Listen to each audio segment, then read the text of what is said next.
How many of you would say, I love to read novels? Great. So hang on. Keep your hands up. Everybody look around the room, see what that looks like. Great. Now, put your hands down. How many of you would say, I love to read textbooks? I suspected I would have fewer hands up for that. As it turns out, that's true. A novel and a textbook are not the same thing. We all know this. And in fact, it's similar to one of our challenges around Ecclesiastes, because also ancient Eastern writing is not the same thing as modern Western writing. So when you go read a novel, take whatever your favorite novel is. Now, I don't mean, some of you may say, I love to read novels where I don't think about anything. I just read and the story goes by. Sure. But I would imagine many of you would say, no, I actually like it when the author of the novel is communicating something, is telling a story, and he doesn't come out and just say it. J.R.R. Tolkien writes Lord of the Rings. He doesn't come out and give you, here's 3 propositions about power. And yet you get to the end of the book and you really do kind of have an idea of what he thought about power. You might have to work to get there, but you have an idea. In a similar way, Ecclesiastes is more literary than textbook. Some of you probably love the Apostle Paul when he writes things like Romans and he says, here's one premise and here's premise 2, therefore conclusion. Therefore, next premise, conclusion, right? He writes like that. Solomon does not do that, in case you haven't picked that up so far in Ecclesiastes. He's more like a novel, more the way an Eastern mind would think about it. Now, one thing that I put on your bulletin today, if you picked up a bulletin, if you didn't, you might want it afterwards because this will be a little bit different for you. On the back section where it has notes, essentially what I've tried to do is take what Solomon has said in the first 3 chapters of Ecclesiastes and give you kind of a Western summary of what he's actually saying. There's a reason God doesn't give us that to start with. That's because Solomon wants you to hear the story and wrestle with the feelings that he's talking about. When Solomon says, vanity, all is vanity, he's really not communicating like a textbook, right? He's not saying, here is exactly what all of these things are worth. They're worth this, and it's not. He's not doing that. When he says, I think it might be better seeing all the injustice and oppression, it's better for the person who's never been born. Is he really wanting you to have a premise that says, okay, Solomon is making a specific comment about unborn people?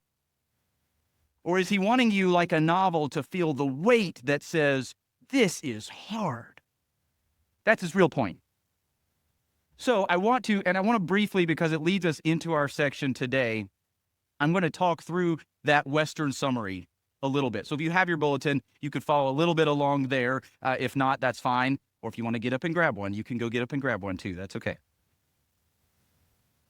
If you were going to say a foundational premise, he says, we as humans long for certain goals, like meaning in our lives, like purpose, like safety, like connection with other people, like legacy, something that outlives us, like joy. We long for certain goals. And for each of those goals, for it to feel like real lasting gain, it needs to be at least somewhat unlimited. I want to illustrate what I mean. If your goal is safety, if I tell you, yes, you can have your goal of safety for the next week. Probably most of you don't go, oh, good, I have safety. Most of you are like, wait, for the next week? What happens next Monday? Right, the whole point is, if you shoot for safety and somebody tells you, well, you have safety from all of your friends and your enemies who don't live in Knoxville. You're perfectly safe from them, I promise. You see, that limit ruins it, doesn't it? You start saying, what about my friends who are in Knoxville, or my enemies who are in Knoxville? As soon as you take a goal like that, you say, your life can have meaning and purpose, but only for the next 10 years, and after that, none of it matters at all. That doesn't solve what we want, does it? Because when I say I want meaning or purpose, I mean more than just I want a purpose for this moment. I mean I want a purpose that actually matters. I mean more than I want to be safe right now. I want safety that lasts. So we long for these goals, but they don't feel like gain unless they're unlimited, at least in some senses. We pursue these goals through various means. Solomon's given you some. I listed some on your bulletin. Knowledge, pleasure, achievement, wealth, work, relationships. We could keep going.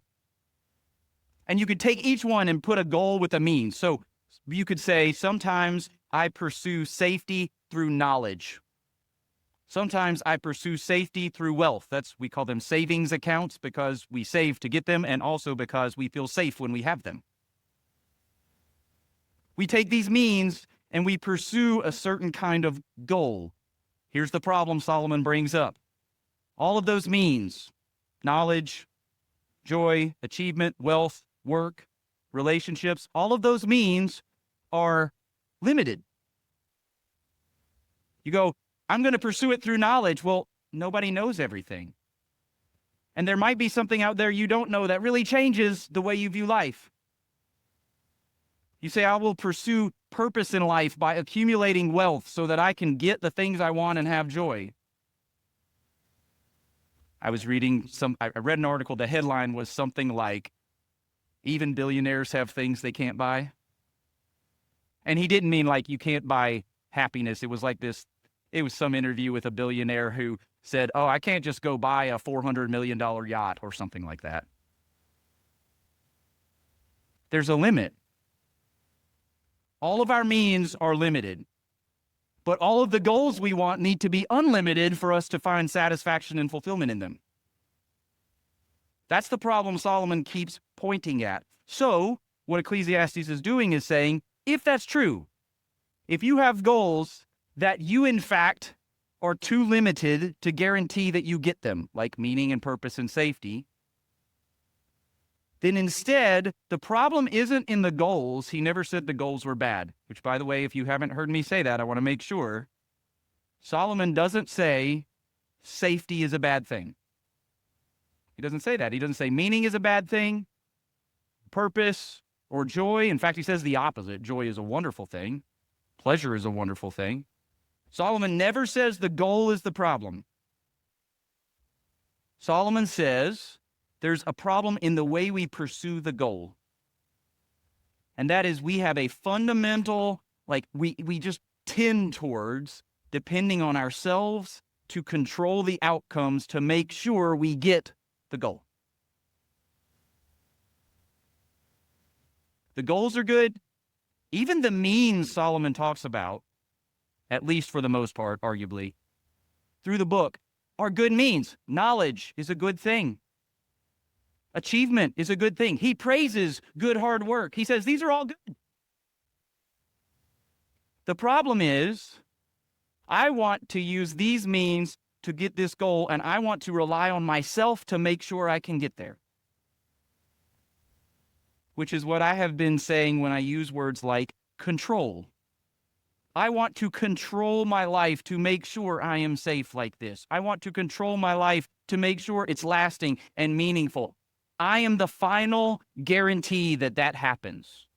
And Solomon says every time we act like that, like I am the final guarantee of my desired goal, we find frustration and anxiety and dissatisfaction, or what he calls chasing after wind, striving after wind. We cannot control life. We know it if we stop and think about it, but we still spend a lot of our time trying to. We cannot secure the future. Sometimes people talk about having a fear of the unknown, and I think we just forget how much is actually unknown. I don't know that I will walk out of this building. Not planning on passing away on stage. But I don't know. And you don't. We assume it because it happens so often. That's not the same thing as knowing it. There's so much that we don't know. We cannot make our brief, fleeting life carry the weight of eternity. It's not meant to do that. So instead, what Solomon's doing over and over, and he'll get more to this later in the book, he says, if you receive these things, these gifts, knowledge, joy, productivity, work, if you receive them as gifts, as you trust in a good God who gives them, then all of these things become real sources of joy, even in a fallen and limited world. Solomon says, enjoy all these good things, but if you think it's going to guarantee and make you a master of your life, you're sadly mistaken and you'll be frustrated. But really enjoy them. They're not ultimate, they're gifts, but gifts are best enjoyed when you receive them from a giver, when you recognize the giver gave this to me. I was talking with a brother who's not here today. He shared a previous sermon series he'd heard, and someone illustrated it this way. They said, if a husband comes home on Valentine's Day with a dozen red roses, there's 3 ways the wife could respond to that. Probably more, 3 big categories. She could respond and say, you got me flowers. I don't care. She throws them in the trash can. I just want you. And the husbands are like, that's not really what I meant. I mean, I appreciate it, sort of, but it's not really what I meant. She could go, oh, these flowers are so wonderful, and not pay attention to the husband the rest of the day because she stares at them. Again, not the point. Instead, the husband wants her to enjoy these flowers as a token of his love, as a way of enjoying that he's the one who gave them. Solomon is driving us at that and saying, God has given you knowledge, he's given you relationships, he's given you work, he's given you energy, he's given you all of these things. So don't be like, well, forget that. I just want God. It sounds all spiritual. That's not what Solomon's pushing us to. Don't say, oh, money, knowledge, all these things, that's what really matters. Forget God. Instead, say, these are good gifts from God. They're limited. They don't guarantee that I walk out of here today under my own power. But they're really good gifts, so enjoy them. That's what Ecclesiastes is doing so far in the book. And we get to chapter 4, Solomon's going to give you a little bit of a different summary, a little different summary than what I just did in verses 4 through 6. Let's read together.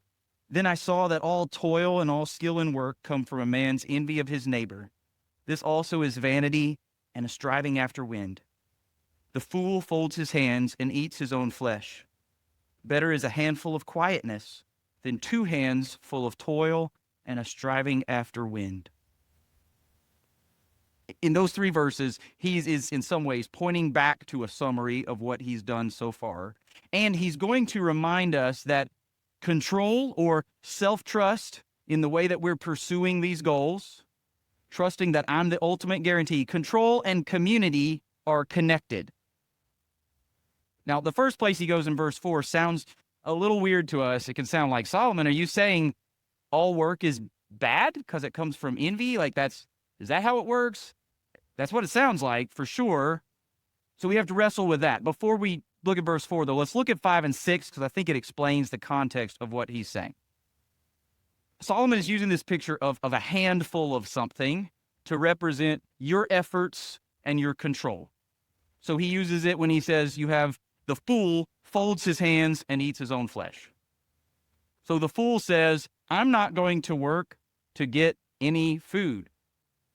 And he ends up consuming himself and dying of starvation in the picture. The same thing happens in Proverbs. Solomon uses a similar thing. He says the sluggard, the lazy person, won't even pick up the food and bring it to his mouth. So he starves. It's the same kind of picture. He says the fool doesn't have one handful of anything. In other words, right now, you could get to the point you could say, well, if I don't control my life through knowledge or through work or through productivity, if that doesn't control my life, why do it at all? Solomon knows you might make that conclusion. That's why he says the fool doesn't do any of that. He just folds his hands and finds himself, he consumes himself. The flip side of that picture isn't the fool, but we could say our modern word is the workaholic. It's described at the end of verse 6. Someone with 2 hands full of toil and striving after wind. So everything you do, I'm going to control this in my life. I'm going to make sure I'm more productive than anybody else. I'm going to make sure I achieve in the corporate ladder. I'm going to make sure my kids turn out exactly the way I want them to. And there's two hands just grasping it all the time. That's the workaholic with two hands full of toil. And this isn't just about food. It's about all the means Solomon has been talking about. One of my kids, who will go nameless, has jokingly, I'm pretty sure it was joking, said about this Ecclesiastes series towards the beginning, I said something like, knowledge brings sorrow. So you can imagine where a student goes with that. Why do we do school? I just get more sorrow. Not the point. But you can understand why you would think that way. That's what Solomon's doing here. He's saying, no, the point isn't to throw it all away. The point is to intentionally, if you use your hands to represent the way you pursue things in life, instead of, I'm going to get it and make sure it's exactly right. No, instead of, well, forget it, I just won't try. Whatever happens, happens. He gives you this picture in verse 6. Better is a handful of quietness. I'm going to say I really don't like that translation on a small thing. A handful with quietness is probably a better translation. Some of the other translations use it that way. Can work either way, but a handful with quietness. The idea is pursue knowledge, pursue productivity, pursue relationships. It's okay. Pursue money through good God-honoring means. Yes, pursue those things with one hand. Not trusting, I've got it, but I have peace as I pursue this. Better to have one handful with quietness, with peace, than to have this kind of striving, two-handed toil. I wrote originally in my notes, the workaholic tries too hard. And then I realized that's not it. So don't hear it that way. I'm not saying the workaholic works too hard. Solomon's not saying that. He's saying the workaholic trusts the wrong thing. He trusts too hard in the wrong thing. It's not that he tries too hard. Solomon's not saying don't work too hard. It's not moderation like that. It's saying, no, intentionally. Notice the language. One handful and then peace also. He's not saying if you work too hard, that's two hands, so work less. And try to find that sweet spot in between that and laziness. That's not how it really is working. What he's saying is intentionally, in your soul, take steps to say, I am pursuing knowledge so that I can have success in life. But I'm also orienting my soul to say, but my trust is in God so that I have rest. That takes work.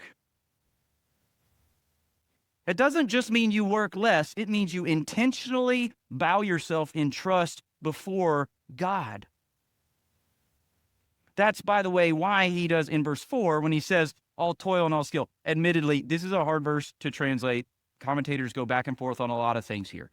He could be saying simply kind of what it looks like. Well, every kind of skillful work comes from envy, and he's making this kind of obvious overstatement because Solomon was skillful in his work. He's not saying it's bad to be skillful in work. So commentators can wrestle through it that way.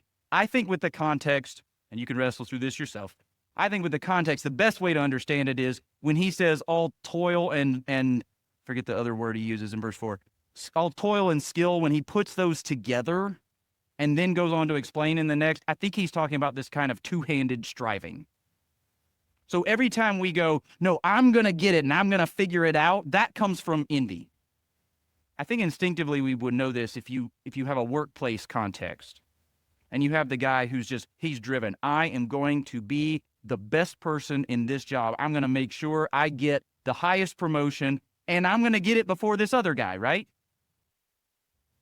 So that kind of striving, that kind of grabbing toil comes from envy. I'm going to beat him. Solomon's saying that's not good. The two-handed kind of, I'm going to control this. So I want, before we move to the next section, is your life characterized by two-handed grasping, or by, I'm going to pursue these good things and recognize I need the peace that only God gives. Is your soul okay if you don't get the promotion? Is your soul okay if your best parenting efforts don't turn out quite the way you wanted them to? That's going to take work, because we all go, no, there's something in your life you want to hold on to with both hands. And Solomon says you're going to find frustration if you do that. So intentionally go, I want the grace and peace that God gives. And in this context, as he goes to talk about community, he's reminding you that kind of two-handed grabbing, striving, hurts community. Because of envy is where he goes first. It hurts your relationships. I've phrased it a minute ago like you'd say some of us would have two-handed and some of us would have one-handed. No, the reality is we all battle and have this temptation, and we all have to come back to this posture. We all have that. So where does your two-handed striving impact the people around you? Especially if you work outside the home and you have stresses in your job, and you go, I've got to make sure I accomplish all of this stuff so that the bosses are pleased, so I get the promotion, so that I get the bonus. You're doing all that stuff. Do you ever come home and be slightly less than godly towards those in your family? Or maybe a lot less than godly? We've all been there. You're talking with somebody in your family, and you're so desperate to control your safety and your reputation with both hands that they say something and you instantly respond with defensiveness. Why? Because I'm grabbing right here as hard as I can, and they threatened it. Now my striving is impacting that community, that relationship. It happens over and over and over again. So I want to encourage you, be intentional. Make a plan about how you can cultivate this posture of your soul that pursues good things, but to you, I love Solomon's picture. Admittedly, it's a little less Western and a little more novel. But the picture, I want to pursue these good things as hard as I can, but with one hand here while I'm also holding peace from God and trust in Him. I want to give you a specific example of something I did this week a couple times to try and put this into practice in my life. It might look like this for you. It might look like something else, but I want to encourage you, make a plan to do it. Because by default, you're going to grab with both hands. Or you're going to be the fool going, never mind, I just won't do anything. So one thing that I did this week, a couple times I got to the end of my work day. I'm sitting in my office. If you know where I live, it's a 48-second commute. It's not really a long enough time to unwind. So I'm sitting there and a million things are running through my head. And I intentionally just said, I'm going to take out a little notepad and I'm going to jot down all the anxiety things, the things that I want to grab and control right now. For me, I intentionally wrote them down, closed it, put it in my office, and walked out. Now, could I carry those things with me in my mind when I walked out? Of course. But I did it personally as a step to say, I want to, because I was studying this too, and God works on me all week in preparation. Because I want to say, no, I'm pursuing these good things. I do want them to turn out a certain way, but I intentionally go, God, you work in this. It doesn't depend on me.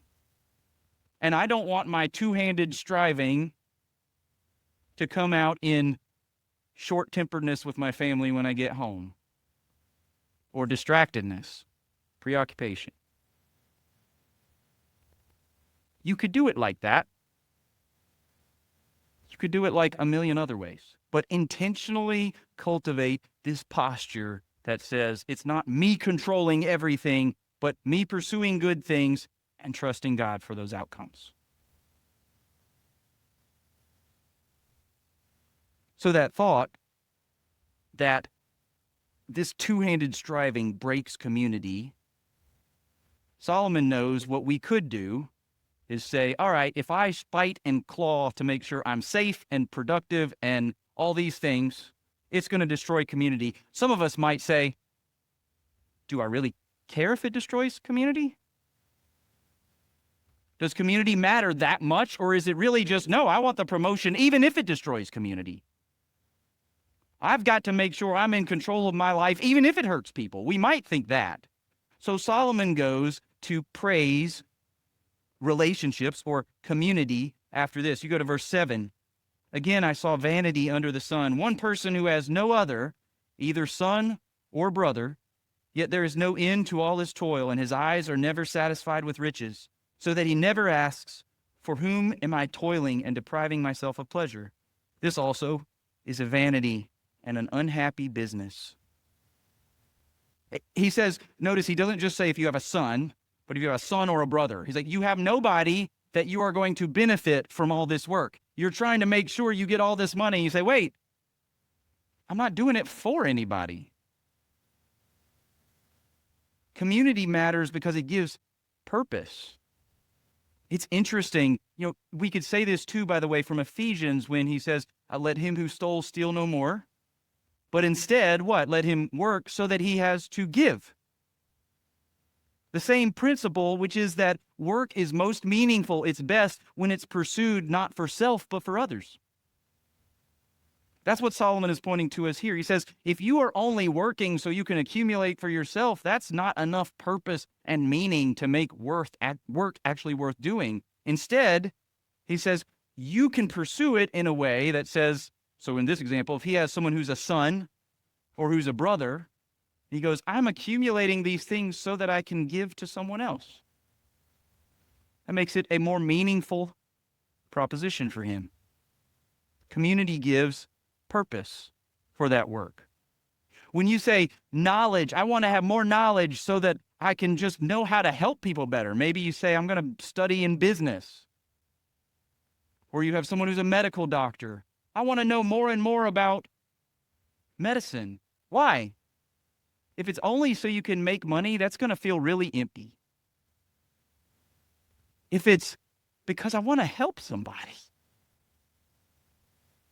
People go through long education.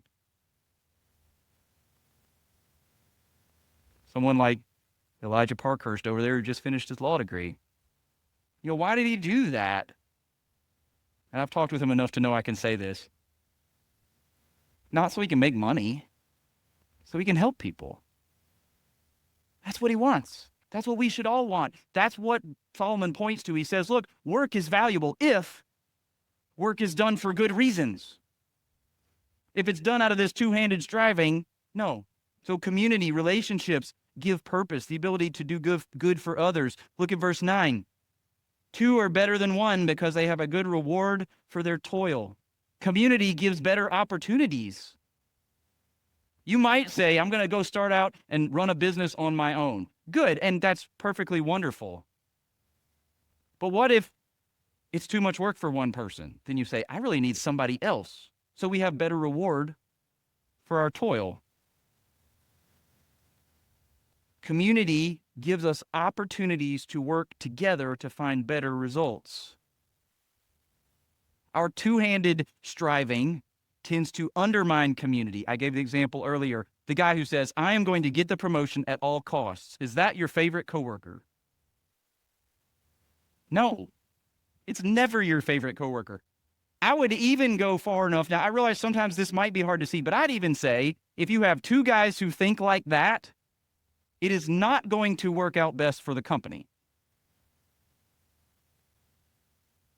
What you want are two guys who go, yeah, let's work together and make this company better.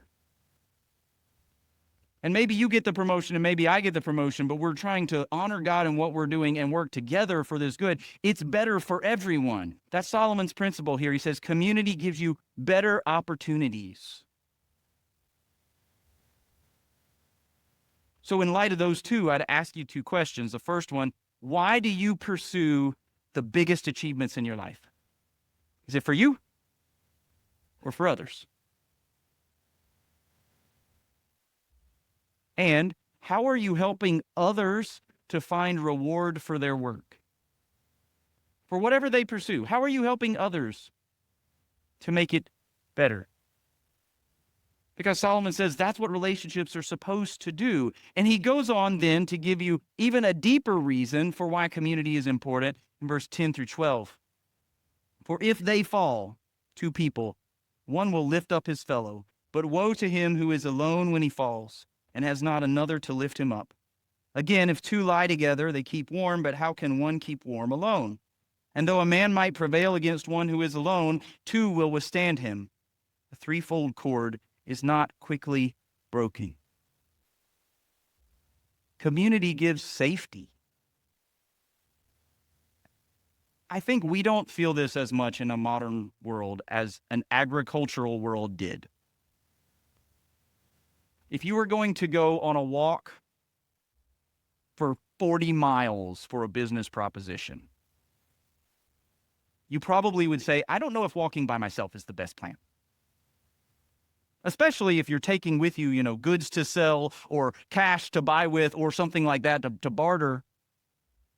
In their context, they felt that differently. We have this illusion of, well, I'm driving my car 40 miles. That's not a big deal. But especially in that context, community gives safety, and it still does. Many of you, if I were to say, let's go walk down Broadway into downtown Knoxville at 3 a.m. And why don't you go do it by yourself and I'll meet you there? Some of you probably say, sure, fine, I can do that. But most of you would be like, no, let's not. Because we still know actually community gives safety. So he gives you these three pictures. Community, relationships, restore you when you fall.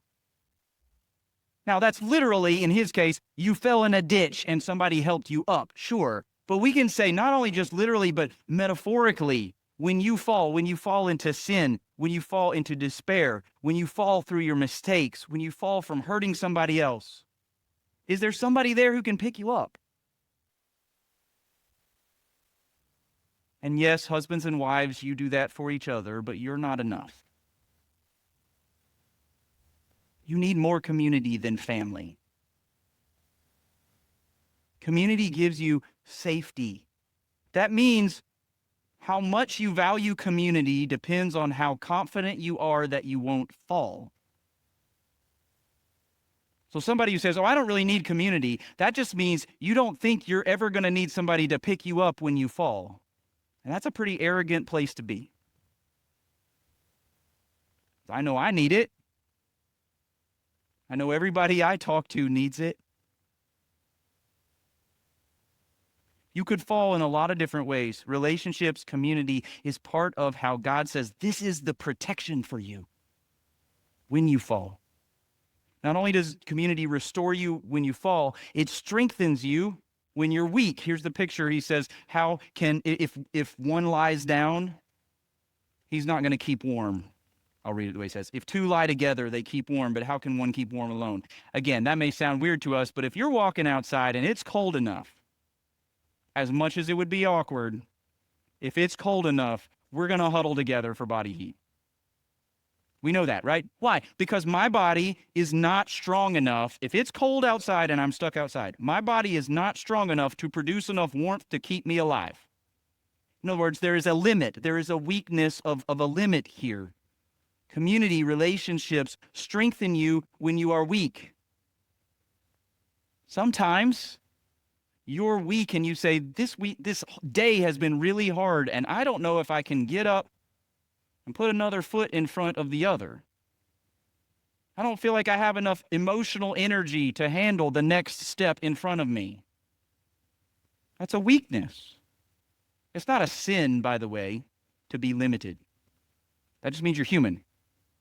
But God intends for relationships, for brothers and sisters around you to help in that weakness. Relationships matter because they restore when you fall, they strengthen when you're weak, and then they protect when you're attacked. A man might prevail against one who is alone. If you walk down Broadway by yourself and one person comes out trying to do you harm, they might succeed. If it's two people, they're less likely to try and less likely to succeed. If it's three people, it keeps getting less likely. There's strength in numbers. So Solomon points you and says, community matters. Again, put it back in the big framework. Why is it that I don't strive for control with both hands in every area of my life? Because it hurts community. And if you're tempted to say, do I care about that? He says, let me tell you how good community actually is. We live in a digital world of people who long for community and who have a whole lot of fake communities. We can have our Facebook algorithm of all the people who agree with us. That's not community. That's seeing a snapshot of a bunch of people's lives. That's not actually interacting with each other in life.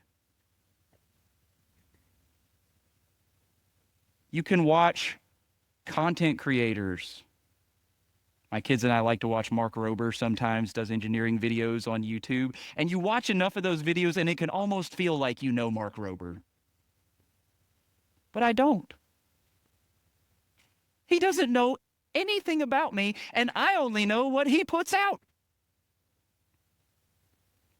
He can't help me when I fall. He can't strengthen me when I'm weak. He can't protect me if someone attacks physically or otherwise. I don't have community with him, but I can feel like it because I can see what's on YouTube. We live in a world full of fake relationships, and we think somehow that we've succeeded in having community that we need. Or the other thing we can do is we can think being around people automatically means we have community. We're all around each other right now. If we went around the room and I passed out a piece of paper and I said, just look at all of these faces and even just tell me how many of them you know their name. Some of you would do really, really well at that quiz. Others of you wouldn't, and I'm not scolding you for that. I'm just pointing out that you can show up in the same place without ever having this kind of community. Not only here, you can show up at a small group and not have this kind of community. You can even go have somebody in your house or go out to coffee. And if all that is you showed up in the same place and talked about stuff that everybody knew anyway, and then you moved on, I would just ask, is it the kind of community where you can truly protect each other? Where you, when both of you are weak, because that's the picture of keeping each other warm. It's not that one person has infinite warmth in them. The strong person helps the weak person. No, the picture is you're both weak and you help each other. Do you have community where you can protect others when they're attacked by people, or when they're attacked and they're under spiritual attack, spiritual warfare? Do you have people in your life who can really give you that kind of community? And are you doing that for them?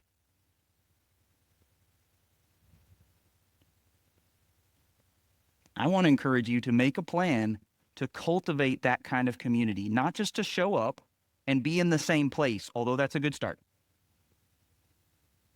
But to say, no, I don't want just that. I want real relationships.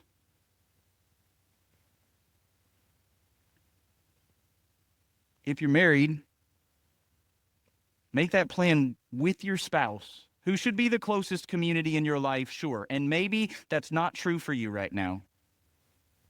Okay? Make a plan to work towards it. Make a plan so that your relationship in your marriage or your family with your kids, that you're pursuing the kind of relationship that says, when one of us falls, the other one helps restore them. Sometimes that doesn't work like that. Sometimes one spouse falls and the other one starts sniping. Shooting your wounded is a really bad plan.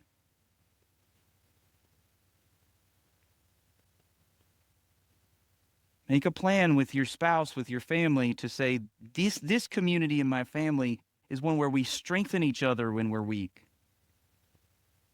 Not where I get irritated at you because you're weak. That's easy to do. Where we strengthen one another when we're weak. Where we protect when you're attacked. If you're married, you know there are times that your spouse is under spiritual attack, and you know it.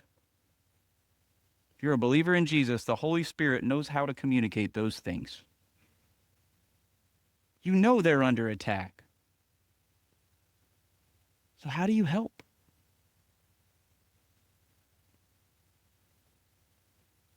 I would suggest if you want this kind of community, first, you must pray. Pray about those relationships, your family relationships, your church relationships, at every level. When you say, I want this kind of real community, pray about it. Pray that it would be that kind of community. God, open my eyes when a brother or sister around me is teetering on the edge and about to fall. Help me stabilize them. Open my eyes when they have fallen. Help me restore them. Open my eyes when they're weak and let me not see it as an irritation, but as something I can help strengthen.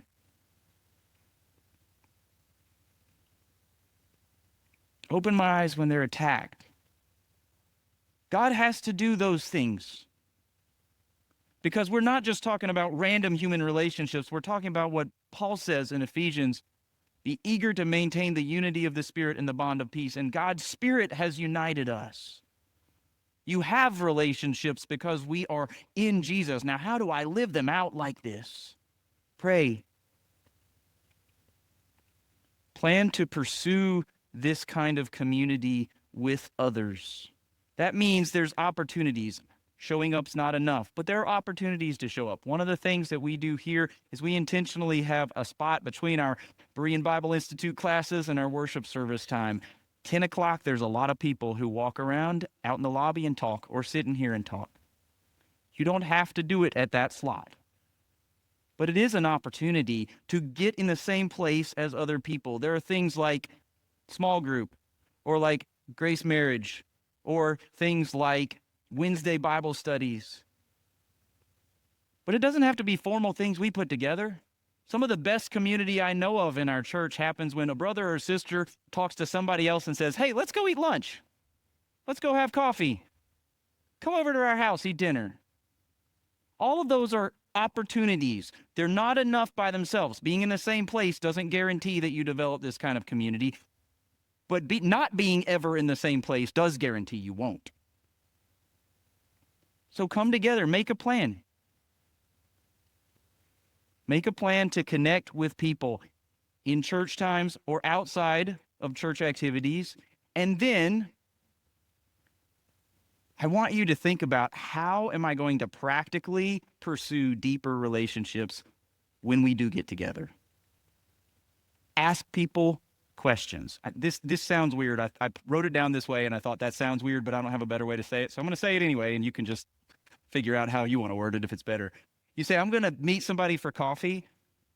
Pray and think, how can I make that time a bonding time? Sounds weird, guys, I know, especially. Sounds weird. How do I make it more than just we sat in the same place? Think about the kind of questions you can ask. This will get awkward, but it'll also take you to a lot deeper relationship quickly. Ask things like, where have you felt weak lately? Because remember, we want the kind of community that strengthens in weakness. Now, it's even better if you walk alongside them and you already know where they felt weak, so you try to walk with them in that. But at first, and you go, I haven't done that with everybody. Where have you felt weak lately? What dangers have you felt lately? If you know them better, maybe where have you fallen lately? I know it feels weird and awkward. I know we might sit here and say, I don't know how those conversations would go, and that's a little bit scary. Sure. But if you want the kind of community that is like Solomon describes, that's the kind of thing it takes.